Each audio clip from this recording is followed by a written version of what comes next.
இல்லை வாழ்க்கையில்ங்கிற மாதிரி ஒரு சூழல் போயிருக்கு. நிறைய மல்டிகுலர் பிஸ்னஸ் நடக்குது. பல வேங்கில் இது நடந்துட்டு இருக்குது. இப்போ தென்னை மரம் வந்து நம்ம மரம் கிடையாது. தென்னை மரத்துடைய ஐலாண்ட் வந்து பசிபிக் ஐலாண்டுன்னு சொல்லி அமெரிக்காவுக்கும் இந்த ஏஷியன் கண்ட்ரிஸ்க்கும் இடையில உள்ள ஒரு சின்ன தீவு கூட்டம் இருக்குது, பசிபிக் ஐலாண்டு. ஸோ அந்த கூட்டத்தில் ஒரு ஐலாண்ட் இப்போ டாகடி இருக்குது, இப்போ ஹவாய் இருக்குது. அந்த இடங்கள்லேருந்து இது வருது. அங்கே நேட்டிவ், அங்கே வந்து காட்டுக்குள்ள இருக்குது, இல்லை அங்கே வந்து வைல்டாக இருக்குது. அங்கே உள்ள மரங்கள் இது, அங்கே உள்ள தென்னங்காய்களுடைய சைஸ் வேறு. இப்போ நம்ம ஒவ்வொரு இடத்துக்கு ஏற்ற மாதிரி இந்த மரங்களுடைய சைஸ் வித்தியாசப்பட்டு, காயோட சைஸ் வித்தியாசப்பட்டு.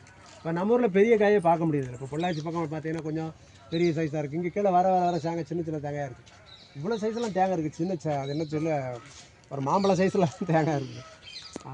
பெரிய சைஸ் இப்போ ஸ்ரீலங்கா போனீங்கன்னா நல்ல பெரிய பழமாகவே இருக்குது. நல்ல ஸ்ரீலங்கன் தேங்காய் எங்கள் காலேஜில் ஒரு மியூசியத்தில் ஒன்று வச்சுருக்கோம். அது இவ்வளோ பெருசு, நம்பவே முடியாது எவ்வளோ பெருசு இருக்கா அப்படின்னு, பெரிய சைஸ்.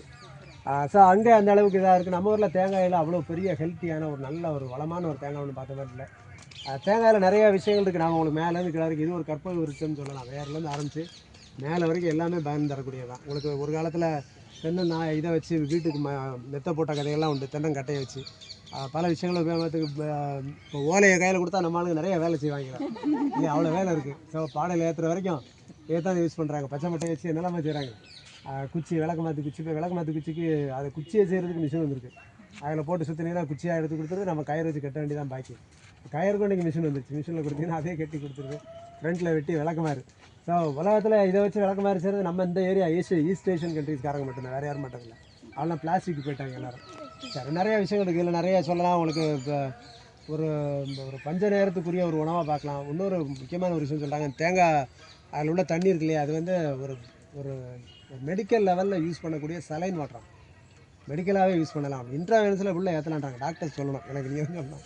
இல்லை, மினரல்ஸ் வந்து சோடியம், குளோரைடு, மற்ற பொட்டாசியம். ஆமாம், நல்ல பெஸ்ட்டு சலைன்னு சொல்கிறாங்க. சைனீஸ் மெடிசனில் இதை வந்து டைரெக்டாக ஏற்றுறதுக்கு அவங்க ரெக்கமெண்ட் பண்ணுறாங்க. இப்போ மிலிட்ரியில் காட்டுக்கு போகிறாங்க இல்லையா, காட்டில் இருக்காங்க, அங்கே ஒரு ஆக்சிடென்ட் நடந்துச்சு, வேறு வழி இல்லைங்கிற பட்சத்தில் இதை வந்து நீங்கள் எடுத்து அதை டைரெக்டாக சலைனை உள்ளே கொடுக்கலான்றாங்க. அதை வந்து அதை ரெக்கமெண்ட் பண்ணுறான் டாக்டர் சொல்லி. அவர் சைனீஸ் நோட் இதிலே வாசித்தேன். ஸோ அவங்க வந்து டேரெக்டாக இதை கொடுக்கலாம் அப்படின்னு சொல்லலாம். அந்த அளவுக்கு பியூர் சலைனாக, பியூர் சலைன். இப்போ மூளையில் இப்போ மயக்கமாக கிடக்குறாங்க, உள்ள சரியான அந்த உள்ள அந்த எலக்ட்ரோலைட்ஸ் எல்லாம் இல்லை அப்படின்னா ஒரு இளநீ கொடுத்தா நார்மலாகிடுறாங்க. ஸோ அந்த அளவுக்கு உயிர் காக்கக்கூடிய ஒரு மருந்து மாதிரி. உங்களுக்கு உடம்புல வரக்கூடிய பல்வேறு விதமான நோய் நம்ம பார்க்குற அன்றைக்கி அம்ம நோய், அந்த நோய், இந்த நோய் எதுனாலும் இளநீ வாங்கி கொடுங்க, உடம்பு குளிர்ச்சியான இளநீ வாங்கி கொடுங்க அப்படின்னு. ஸோ அது நல்லா யோசிக்க வேண்டிய விஷயம் தானே. உங்களுக்கு ஒரு அருமையான ஒரு விஷயம். சரி, அதை எப்படி சொல்ல, நான் வேறு மாதிரி இன்னொரு பொட்டானிக்கலாக அது என்னன்னு சொல்லி. இப்போ ஒரு தேங்காய் ஒன்று இருக்குது. தேங்காய்க்குள்ளே வந்து ஒரு மேலே ஒரு அவுட்ரு கவர் ஒன்று, திக்கான ஒரு சிரட்டான்னு ஒன்று இருக்குது. அதுக்குள்ளே கொஞ்சம் ஒரு சாஃப்டாக ஒரு பகுதி இருக்குது, கிரந்தல்னு சொல்கிறோம். அதுக்குள்ளே தண்ணி ஒன்று இருக்குது. நாளாக அந்த தண்ணி எங்கே போகுது? இந்த பருப்பு சாப்பிட்ருக்கும்ல சார். ஆமாம், பருப்பே எடுத்துக்கிடுமா உள்ள? எடுக்கிறது இல்லை. ஆக்சுவலாக அதில் ஒரு பிரின்சிபல் இருக்குது, அதான் சொல்ல வந்து நான். அது பேர் சீனோசைட்டிக். சீனோசைட்டிக்னா நிறைய நியூக்ளியஸ். ஆனால் நியூக்ளியஸ் வந்து அது போய் இருக்கிறதுக்கான இடம் கிடையாது. அதை எப்படி சொல்லணும்னா, வெறும் தண்ணி தான் இருக்குது. தண்ணி வந்து 4 அடி தண்ணிக்குள்ளே எக்கச்சக்கமான கோடிக்கணக்கான நியூக்ளியஸ் நீந்திட்டு இருக்குங்க. நியூக்ளியஸ்னால் சின்ன ஒரு ஒரு கரு மாதிரியான ஒரு ஸ்டேஜ் வச்சுக்கோங்க நியூக்ளியஸ்.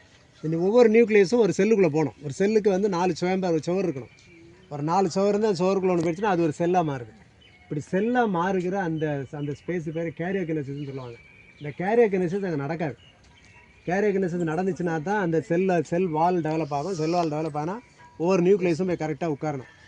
நீங்கள் தேங்காய் ஒரு இடத்துல பேசாமல் போட்டிங்க அப்படின்னா கேரியோகினசிஸ் ஆக்டிவேட் ஆகும். கேரியோகினசிஸ் ஆக்டிவேட் ஆனோன்னா அது வரும் நேராக அந்த சைடில் சுவர்லாம் போய் இது சுவரை கட்டும். வரிசையாக சாதாரணமாக கட்டிகிட்டே போகும். கட்டும்போது ஒரு நியூக்ளியஸ் அங்கே மூவ் ஆகிடும். இது நான் ரொம்ப லிட்டரலாக சொல்கிறேன். இதை நீங்கள் அப்படியே புரிஞ்சுக்கோங்க, ரொம்ப இன்ட்ரெஸ்டிங்காக இருக்கும். லட்சக்கணக்கான நியூக்ளியஸ் அப்படியே மூவ் ஆகி ஒவ்வொரு செல்லுலேயும் போய் உட்காருது. அந்த செல்லு தான் நாளடைவில் அந்த பருப்பாக மாறும்.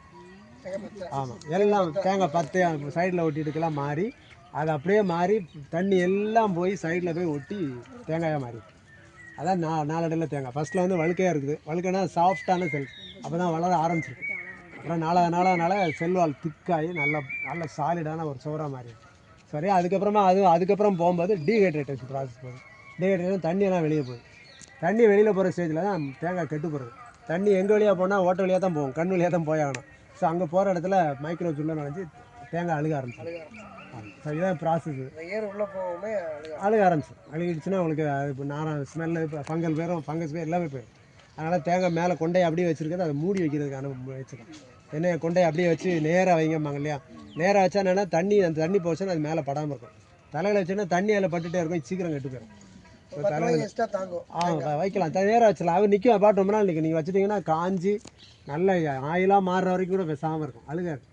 அந்த ஃபங்கல் அட்டாக் தானே கெட்டு போகிறது. ராட்டன் ஸ்டேஜ் வந்து ஃபங்கல் அட்டாக். தேங்காய் ஒரு அழகான விஷயம் அது. அது ஒரு விதை, அது இவ்வளோ பெருசு இருக்குல்லையா, அது ஒரு விதை.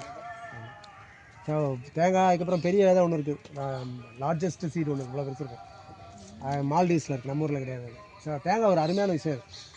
நம்ம அதனால தான் அது ஒரு உயிருக்கு ஈக்குவலாக பார்க்குறோம் இல்லையா. தேங்காய்ங்கிறது வந்து நீ கடவுளாகவும் முளைக்கிறது, பூ இல்லது முளைக்கும் போது ஒரு அதுக்கு வந்து உள்ளே இருக்கக்கூடிய போர்ஷன்லாம் மாறும்ல. முளைக்கிறதுக்கு காட்லடன் ஒன்று இருக்குது. காட்லடனை டெவலப் ஆகும். காட்லடனை டெவலப் ஆகிறதா நீங்கள் முளை கட்டின பயிர் சாப்பிட்டீங்கன்னா ஒரு சத்து இருக்கு இல்லையா, அந்த மாதிரி சத்தாக மாறிடும். ஆமாம், தேங்காய் இருக்குது. அந்த முளை வந்த உடனே என்ன பண்ணால் மேலே உள்ள அந்த லீஃபை கட் பண்ணிவிட்டு அந்த தேங்காயை வெட்டி உள்ளே உள்ள அந்த காட்லடன்ஸை மட்டும் எடுத்து வச்சுருவாங்க. ஒரு இது வந்து தேங்காயை விற்கிறத விட காட்லடன் எடுத்தால் 50 ரூபா, 50 ரூபா, 100 ரூபாய்க்கு போகுது. ஆமாம், நாட்டில் பெங்களூரில் எடுத்தால் 100 ரூபா. பெரிய இது கட் பண்ணி இது பண்ண அது உள்ளே இருக்கிறது அப்படியே அந்த காட்லடன் மாறின காட்லடன். தேங்காயிலேருந்து அடுத்த ஸ்டேஜ் காட்லடனாக மாறிடுது. காட்லடனுங்கிறது வளருகிற செடிக்கு எனர்ஜி தரக்கூடிய ஒரு ஒரு ஸ்ட்ரக்சர்.